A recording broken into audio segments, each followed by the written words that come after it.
Two nations, bitter enemies. Missiles have flown between them. Leaders have been killed. Iran and Israel do not agree on a ceasefire. They do not agree on a peace process. They do not even agree on each other's right to exist. But in the same week, both of them agree on one name, India. Iran's embassy in Delhi says the Iranian people will never forget India's gesture. Israel's prime minister tells American television that India is one of his country's strongest friends. Two capitals at war in every sense, reaching for the same country to make their point. The obvious question is, why does everyone suddenly need India on their side? What does it say about Delhi's standing when Tehran leans on it for solidarity and Tel Aviv leans on it to push back against Washington? And what does it say about the US when even its closest ally in West Asia signals that America is not the only friend left in the room? Let's break it down.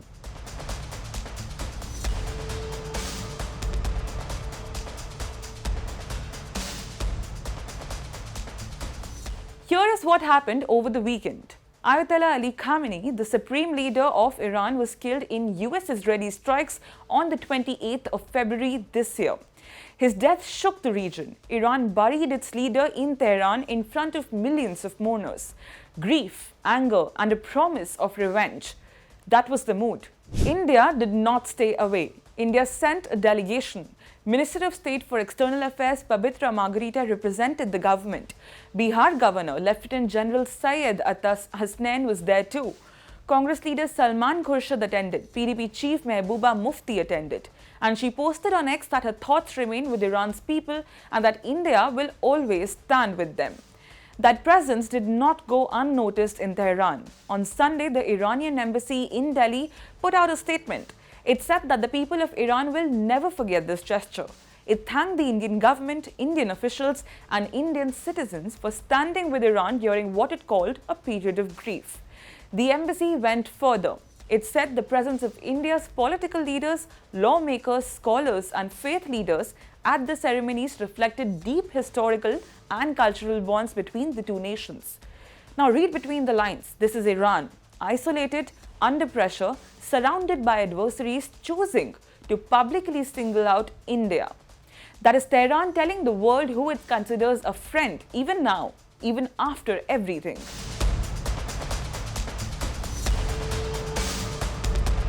Then came Israel. US Vice President J.D. Vance made a blunt claim saying Donald Trump is the only head of state on the planet sympathetic to Israel right now.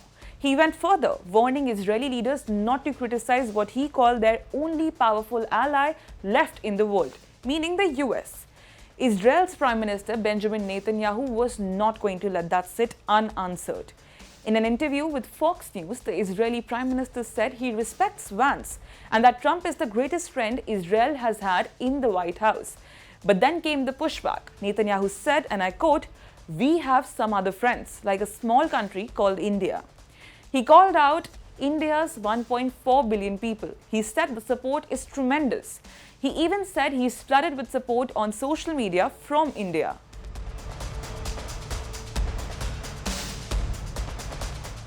Now think about what just happened.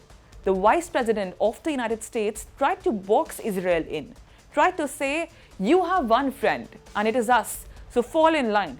Netanyahu refused to accept that framing, and the country he picked to prove his point was India. This is India being treated as diplomatic currency, a country that both Iran and Israel, two nations that see each other as existential enemies, cherish as their common friend. Most countries have to pick a side in West Asia.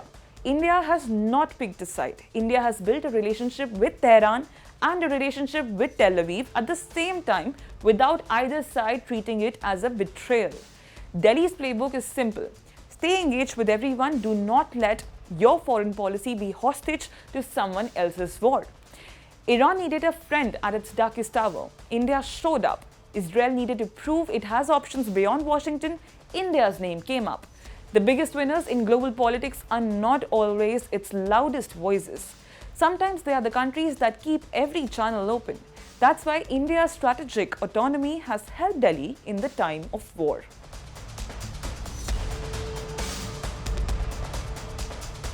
Diplomatic victories rarely make headlines, but moments like these shape global perceptions. When Iran publicly thanks India and Israel publicly counts India among its trusted friends, it tells the world that Delhi's voice carries weight across political divides. That creates opportunities no military alliance can guarantee. The ability to mediate, the ability to negotiate, and the ability to protect India's interests, regardless of which way global politics turns. The road ahead will not be easy with the changing geopolitical situation in West Asia and the Gulf region. Global rivalries are only set to intensify. But if Delhi can continue preserving strategic space while advancing national interests, it will achieve something many powers still struggle to do.